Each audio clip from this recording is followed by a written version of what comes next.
Hi guys, today I'm going to show you how to make this tender, flaky, airy, crunchy, battered fish from scratch. To get the full recipe and ingredients, you can look right down below in the description, or if you'd like a printed version, you can click on the link as well.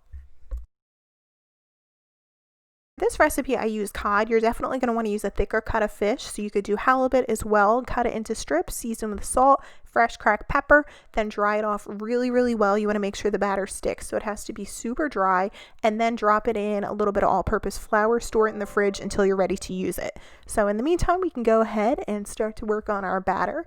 For the batter, I am using just a sparkling juice. This is sparkling apple mango passion fruit. It's what I had in. You can use sparkling apple juice. You can also use beer, but I never have beer in.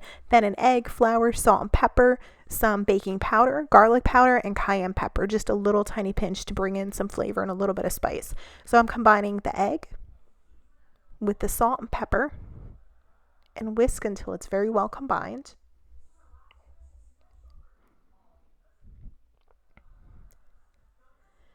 And then add in your sparkling apple juice. Just adds a little touch of sweetness, just something extra to the batter that's a little bit sugary. But don't worry, your batter's not going to taste like apples. Same thing with the beer, just adds like a subtle hint. Then add in your cayenne, your baking powder. All the measurements are right down in the description to see exactly how much I used. And you want this to be a little bit more liquidy. So if you see here, I kind of realized the texture was off, so I went back and I added some more apple juice at the end. You want it to be like this, so it's not quite liquid but not quite too thick. When you make this a lot, you'll start to get a feeling for what the texture should feel like, but it should look like that.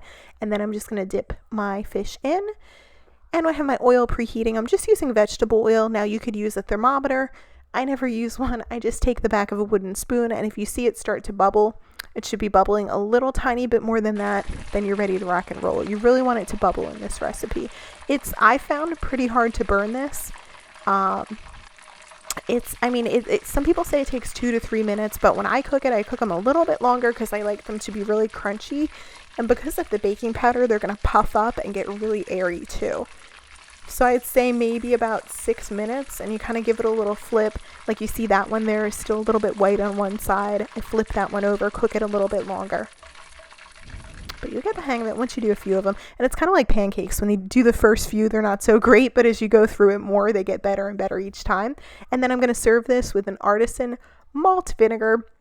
Just a really good time to break out any type of fancy condiments that you have. You could do tartar sauce with this, is really nice, but malt vinegar usually goes with fish and chips. I like that like kind of vinegary bite to it. Oh, it's so good. So I'm just dipping it in and showing you guys. You can see the fish stayed really flaky. This batter is so perfect. I've made this a bunch of times. Not the healthiest recipe, but it is so comforting and delicious. Or this with lemon too. Oh, lemon or malt vinegar. So good. I hope you guys make this. Again, recipes right down below. Let me know if you try it out. Have a delicious day. See you guys next time.